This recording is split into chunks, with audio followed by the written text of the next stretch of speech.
All right, let's turn to this reaction to the report that women are now breadwinners at, I think it's like 4 out of 10 households, or the highest level that they've been in this country. Now, of course, 2/3 of those are single mothers, and so they're inevitably going to be the biggest, I guess, or the primary breadwinner, because they're primary and secondary in those situations. But what's fascinating to me is that the right still, I mean, I think there's the right is in full freak out mode over this. And I think it's really indicative of when you talk about issues about whether it's birth control, whether it is abortion, right to choose, whether it's Planned Parenthood, whether it is rape. All of these issues are tied into not the specific issues, but to a worldview that the right has about women. That this is, I mean, it's so textbook. It's fascinating. Right. I mean, the key, I think, Sam, it's how people here are just horrified by, in certain cultures, certainly radical Islam, where if a woman is raped, she's blamed for it, and they're honor killing sometimes. And women must cover themselves because they're considered to be temptresses, and this kind of thing. And you find that across radical right-wing religions and movements, that this is a pretty common thread, and it's hysterical to watch these guys like Eric Erickson, whose parents must have been the least creative naming people in the history of the world, by the way, to launch all these things. Oh, they're terrible, Islamic, this, that, the other thing, and these guys can't see themselves. They have no self-awareness that they come from the same place, the same insecure male privilege, white male privilege in this case, a place where they feel that their dominance can be upended by women's sexuality. They can't control themselves, so women better stay in their place, is really what it comes down to. Because how else could you be offended? I mean, what could offend you unless you feel you're being cuckolded in some way about a woman in your family being the primary breadwinner? I'm all for it. Anne wants to take that over. I'll hang out, lounge here, on the sofa and watch some good episodes of Jerry Springer. I'm down with that. Well, I mean, look, but the bottom line is, I think there is a reality to this. I mean, there is in particularly, in our generation and older, I think for people who are in their 20s and 30s, it's not as much of a change, because that change happened really between our parents' generation and our generation. That's right. We're used to the fact that, that we balance roles. My wife works part-time, takes care of the kids. I help with the kids. I work from home. These days, these are not hugely unusual arrangements to people who don't look back to the 1955 or so and say, I wish it could be. For my father's generation, fathers were not changing diapers. A lot of times they weren't even showing up, for the birth. I remember, when I would change diapers, my father was just looking at me like, what are you doing? And, he said, I did that once with you. And then I was just like, no way. And the reality is that white men do not have, they have lost some ground, which was inevitable. It was ground that they had because the way that our society was structured. And you had a lot of dead weight going forward in a way that they wouldn't, because the competition was much more narrow. And so there is a reality to this. There is I think it's sort of the classic what's the matter with Kansas kind of two-step, where economically these elites have kind of have taken away a lot of the earning power of a lot of men that we're talking about, and their reaction is to blame everybody else. Not to blame the people that are shipping jobs abroad so that there's lowering wages and the rest. It's somehow women are at fault for entering the workplace, or African Americans are at fault, or somebody else is. But it's not. Obviously, It can't just be that we've gone through since Reaganism, we've adopted some of the most ridiculous economic policies that have hurt, frankly, a lot of white men, and they're looking in entirely the wrong place to find where they've been hurt. Right, and I think I think so much of our politics is informed by this.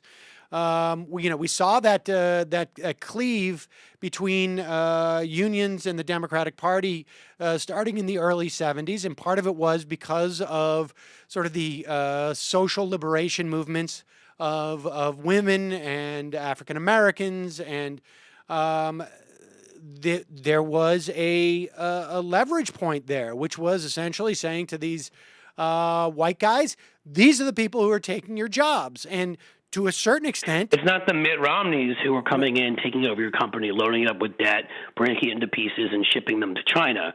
That's not who's responsible for it. And the predatory deregulation we've allowed, the deregulation we've allowed for that kind of predatory behavior to exist and to occur. It's not that, right? It's women's fault somehow. Well, I mean, look, or African Americans, or gays, or who knows who. Well, it's also the fact is that like I say, you have been as a in certain. I mean, I think it's partly that, and I think it's also partly the reality of you have had a privileged status in society, and that privilege is starting to be taken away, and so there is there's some reality to that narrative that it gets enhanced. But I think the point is that people really need to see when women, the issue for the right, somewhere the subtext is, and I don't even know to the extent that those on the right are even fully aware of it, but the subtext, when you attack women's right to choose, to have some sovereignty over their reproductive system, okay, to be able to say, I'm not going to get pregnant because I have another agenda here, what I want to do with my life. People should understand that at its very heart, what we're talking about also has a lot to do with economics. It has a lot to do with power in society because, I mean, I know that my wife has gone through this. I mean, and you know that even as a man, you go through this, but particularly in the way that we deal with child rearing these days. But, having kids, if you're a guy, it can hurt your career. But if you're a woman, it really takes you off the career path. Even if you got to take 2 or 3 months, or even if there is a presumption by your bosses that at one point you will get pregnant. That's and right. You may or may not come back to work, or you're going to leave work. And so people have to understand that at the root of this, there is a power dynamic that is translated also into economics. It's not just a question of, God, said this. It's convenient that God also happened to say this to them. But that's the thing, is that for people that are bigots and cultists and the rest everywhere, they always will find, a religious text that supports whatever it is they believe, and of course ignore all the parts of that religious text that are completely against everything they believe. And that's, they pick out the little parts that help, I don't like gays, I think it's icky. And then they find some line they take out of context, ignore all the parts where Jesus talks about rich people not going to heaven. Let's just put that aside. And that's what you're doing here. And that's what you get from Eric Erickson. Let's be honest here. He's a fat white Southern guy. I mean, he's their base. Right. Should we expect anything different from him than to have that belief? I mean, Fox News is their base, Lou Dobbs. I mean, I guess to the rest of us who don't live in that sort of cocoon, it is kind of shocking. But this is why they can't shake. This is why they cannot shake that stuff. Their best case scenario is that we do not allow it to bubble up in the course of a campaign, because it's very problematic for the rest of America to hear this stuff. But this is why you get the Richard Murdochs of the world.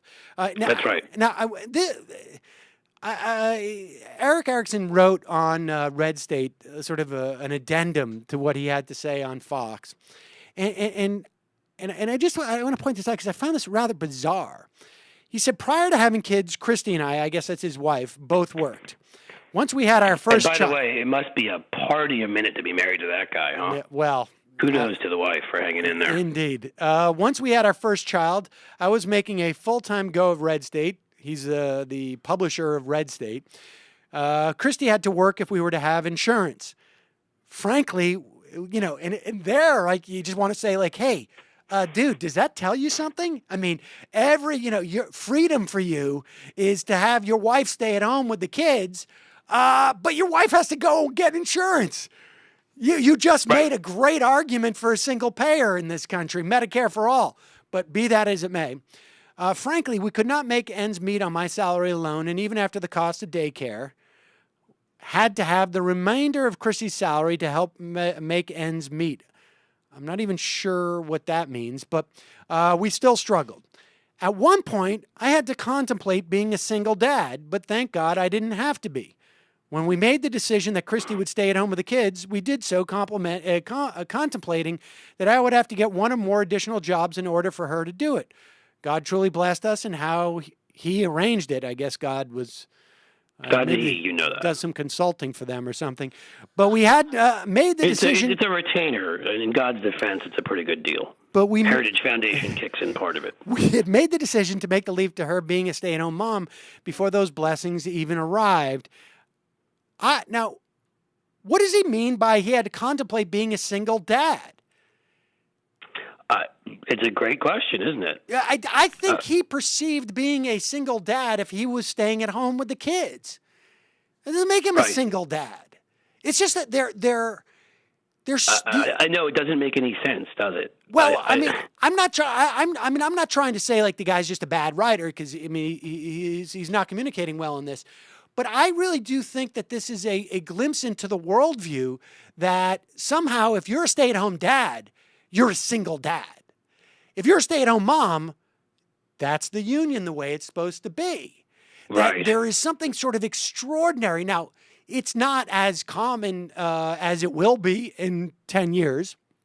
And it's more common than it was in 10 years ago to have the father stay at home.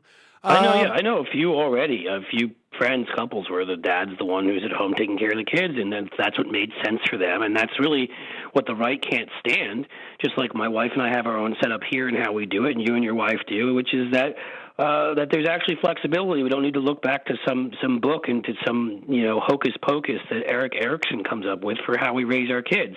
That actually, I'll agree with him. It's better to having two kids if it's possible. It's probably better to have two parents, be they gay or straight, by the way, just because it's easier. And it's Yes. the financial model is easier, and we're a society that, unlike most in Europe, we talk about being pro-life. Some people do, but we don't take care of people who have to take care of kids. If we did, then I wouldn't even necessarily say that I think it's any better to have two parents. I think any way you want to do it, God bless you. Or, Eric Erickson's consultant, bless you. Right. But you know what I mean? But that's the economics of it make it often that it's much easier to do with two people.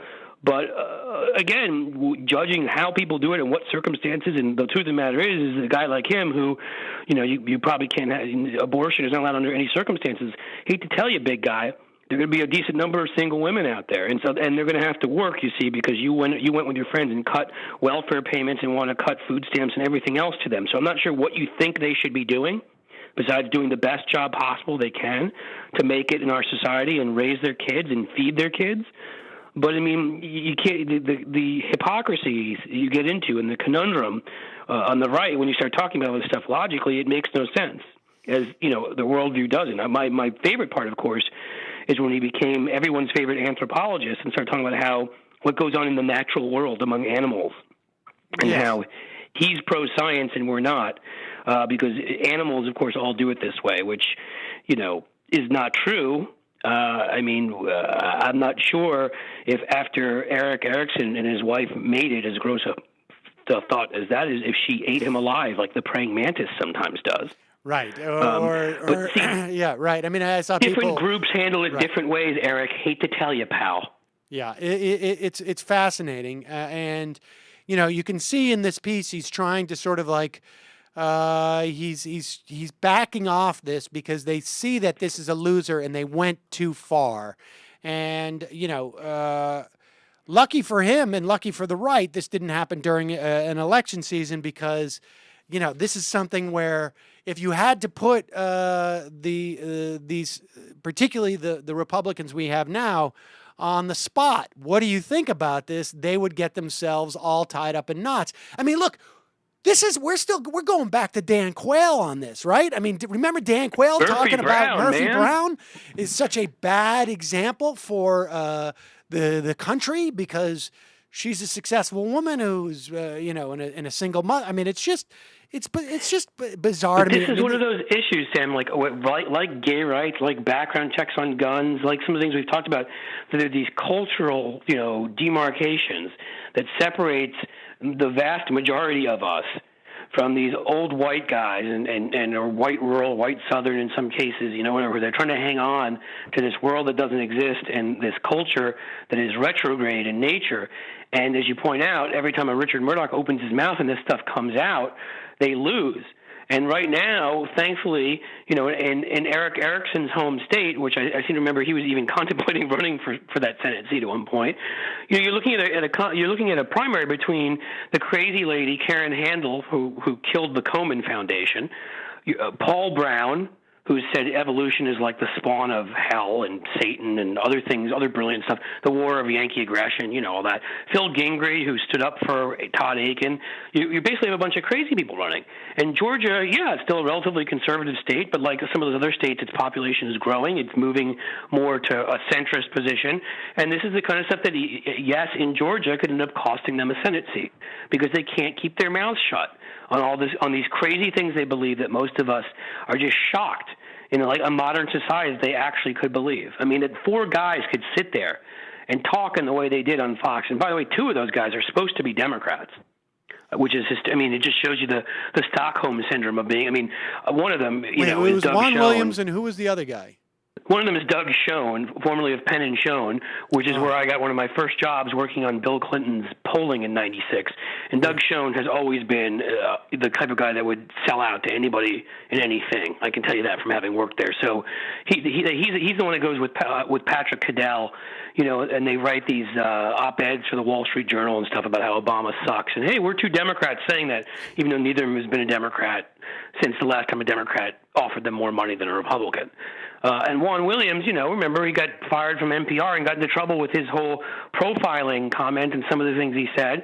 And Roger Ailes came through with a $2 million contract, and so that's it. He's married to Fox at this point. He can't lose that gig. Yeah, exactly. And so, it's just fascinating. I still am having trouble wrapping my entire head around it.